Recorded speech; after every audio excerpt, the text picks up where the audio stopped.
গণতান্ত্রিকভাবে নির্বাচিত হয়েও কিভাবে একটি সরকার স্বৈরাচার হয়ে উঠতে পারে, সাম্প্রতিক সময়ে সাবেক প্রধানমন্ত্রী শেখ হাসিনা সেই আলোচনার খোরাক জোগাচ্ছে। রাজনৈতিক বিশ্লেষকরা মনে করেন, টানা 15 বছর ক্ষমতায় থাকায় শেখ হাসিনাকে স্বৈরাচার হিসেবে তৈরি করেছিল। 24-এর গণ-অভ্যুত্থানে আওয়ামী লীগের পতনের পর থেকে যখন নতুন বন্দোবস্ত ও টেকসই গণতান্ত্রিক ব্যবস্থায় ফিরে যেতে উদ্গ্রীব সকল শ্রেণী পেশার মানুষ ও রাজনৈতিক দল, তখন রাজধানীর ফরেন সার্ভিস একাডেমিতে ৫ম দফার আলোচনায় জাতীয় ঐকমত্য কমিশনে একজন ব্যক্তি কতবার প্রধানমন্ত্রী হিসেবে থাকতে পারবেন তা নিয়ে চলছিল আলোচনা।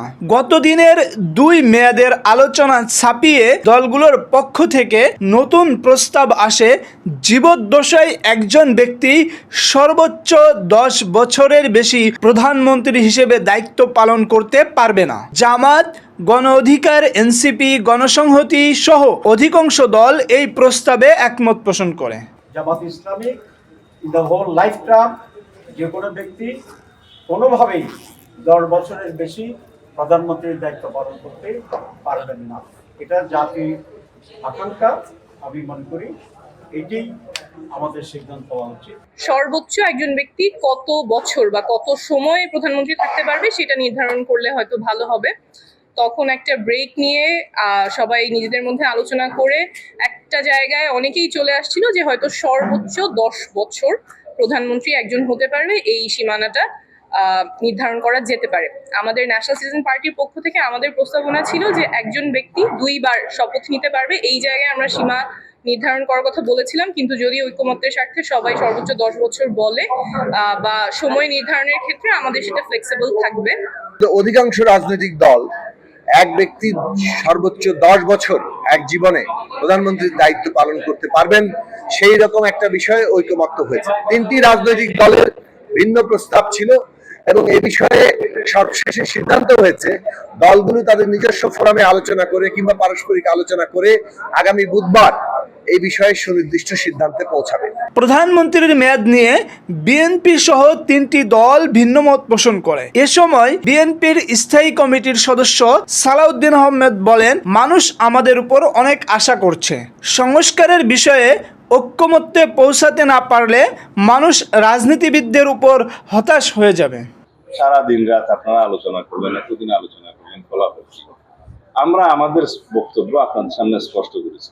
ফলাফল সম্পর্কে আমি বলতে চাই না, কারণ জাতি আমাদের কাছে অনেক বেশি আশা করে। আমরা রাষ্ট্রীয় অর্থ ব্যয় করে সারাদিন আলোচনা করে একটা জায়গায় যদি পলিটিশিয়ানরা না আসতে পারি সেটা হতাশা ব্যঞ্জক হবে। সেটা আমি এখনো হতাশা ব্যক্ত করতে চাই না। আমি এখনো আহ্বান করব আমরা যেন মিনিমাম ইস্যুগুলোতে একমত হয়ে একটা জাতীয় ঐকমত্য সৃষ্টি করি। সেজন্য জাতীয় ঐকমত্য কমিশন প্রচন্ড চেষ্টা করছে, কিন্তু এখনো সেই জায়গায় আমরা আসতে পারছি না। আমার আজকেও আহ্বান থাকবে মিনিমাম একটা জায়গায় যাতে আমরা ঐকমত্য সৃষ্টি করতে পারি এবং সেটা জাতিকে আমরা দেখাতে পারি, তাহলে রাজনীতিবিদদের উপরে আস্থাটা বাড়বে। প্রধানমন্ত্রীর বিষয়ে ঐকমত্য না হওয়ায় দ্বিতীয় অধিবেশনে রাষ্ট্রের মূলনীতি নিয়ে আলোচনা শুরু হয়। বামজোট ব্যতীত রাষ্ট্রের মূলনীতিতে মহান আল্লাহর উপর আস্থা ও বিসমিল্লাহির রহমানির রহিম নিয়ে বিএনপি, জামাত, গণ অধিকার সহ অধিকাংশ দল একমত পোষণ করে। এনসিপি 72-এর সংবিধানের সকল মূলনীতি বাতিল চায়। যে স্বাধীনতার ঘোষণাপত্রের যে 3টি মূলনীতি ছিল, সাম্য, মানবিক মর্যাদা এবং সামাজিক সুবিচার, এর সাথে গণতন্ত্রকে যুক্ত করে এই 4টি অন্তর্ভুক্ত থাকবে রাষ্ট্রের মূলনীতি হিসেবে। কিন্তু পরবর্তীতে আবার একই সাথে ঐকমত্য কমিশনের একটা সুপারিশ ছিল এই 4টি মূলনীতি যুক্ত থাকবে। তো এটা নিয়ে রাজনৈতিক দলগুলোর মধ্যে একটা মতানৈক্য দেখা গেল যে এটা কি 72-এর যে 4টি মূলনীতি বা এখনকার এক্সিস্টিং 4টি মূলনীতির সাথে যুক্ত থাকবে নাকি এটি বাদ দিয়ে যুক্ত থাকবে। এই নিয়ে যখন আলোচনা উঠলো, আমাদের পক্ষ থেকে আমরা স্পষ্টভাবে জানিয়েছি যে 72-এর মুজিববাদী মূলনীতি আমরা রাখার পক্ষে না, এই 4টি মূলনীতি বাদ দিতে হবে। 72 সালে এটা সব দল একমত ছিলাম ওই জায়গায়। সংবিধানের অসম্পূর্ণতা আছে, সেটা অন্য আলোচনা, কিন্তু মূলনীতির প্রশ্নে আমরা কিন্তু সব দল একমত ছিলাম, একমাত্র স্বাধীনতা বিরোধীরা ছাড়া। সুতরাং স্বাধীনতা বিরোধীদের আলোচনা তো এটার সাথে মেলে না। সুতরাং আমরা ওই 4 মূলনীতিতে একমত ছিলাম। এবারের আলোচনা আমরা পরিষ্কার করে এই দলগুলোর পক্ষ থেকে বলেছি, এই 4 মূলনীতির প্রশ্নে আমরা অনড়, এইখানে হাত দেওয়া যাবে না। ঐক্যমত্য কমিশনের সহসভাপতি আলী রিয়াজ বলেন, 3টি দল বিএনপি, এনডিএম ও এলডিপির একাংশ প্রধানমন্ত্রীর মেয়াদ 10 বছরের বিষয়ে একমত হতে পারেন নাই। তারা সময় চেয়েছে। বাকি সকল দল এই বিষয়ে একমত পোষণ করেছে। দলগুলোকে তাদের দলীয় ফোরামে আলোচনা করে সিদ্ধান্তে পৌঁছাতে 2 দিন বিরতির পর আগামী বুধবার ঐক্যমত্য কমিশনের বৈঠকে সিদ্ধান্ত নেওয়া হবে।